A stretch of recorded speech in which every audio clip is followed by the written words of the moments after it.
இன்னும் எப்படி தனுஷ் பிரதர் ஒரு நல்ல ஒரு ட்ரூவான பர்சன் அப்படின்னு நான் சொல்லணும்னா, ஒருத்தர் அவருக்கு பிடிச்சிருச்சுன்னா அவர் எப்படிப்பட்டவர் அப்படின்னு எனக்கு அப்பதான் எனக்கு தெரிஞ்சது. எந்த லெவலுக்கு வேணா போய் அதை ஹெல்ப் பண்ணணும் அப்படின்னு நினைக்கிற ஒரு மனிதர்.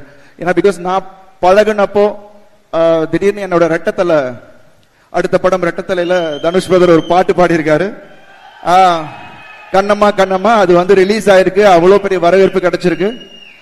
அது வந்து எப்படின்னா படம் முடிஞ்சிருச்சு, அந்த ஒரு பாட்டு மட்டும் இருந்துச்சு. அதை நான் வந்து டீம் ஃபுல்லாவே வந்து தனுஷ் பிரதர் பாடினா நல்லா இருக்கும் அப்படின்னு சொன்னாங்க.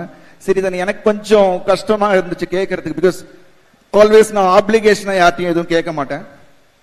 பட் எல்லாரும் சொன்னாங்க, இல்ல சார் நீங்க போய் கேளுங்க, தனுஷ் பிரதர் உங்களை ரொம்ப பிடிக்கும், அவரை வந்து நீங்க போய் கேளுங்க அப்படின்னாரு. ஸோ போய் டியூனை போட்டு காமிச்சிட்டு அவர்கிட்ட அவர் ரசிச்சுட்டே இருந்தாரு. அப்புறம் டியூனை போட்டு, இல்ல பிரதர் நீங்க பாடினா நல்லா இருக்கும், பண்றேன் பிரதர் அப்படின்னாரு. உடனே இப்ப எப்படி நான் அவருக்கு பண்றேன்னு சொன்னனோ, ஸோ அதுக்கு அவர் பதில் சொன்ன விஷயம் பாருங்க, நீங்க எனக்கு பண்ணிருக்கீங்க, நான் உங்களுக்கு பண்ண மாட்டேனா அப்படின்னாரு. So that was a wonderful gesture brother, thank you so much.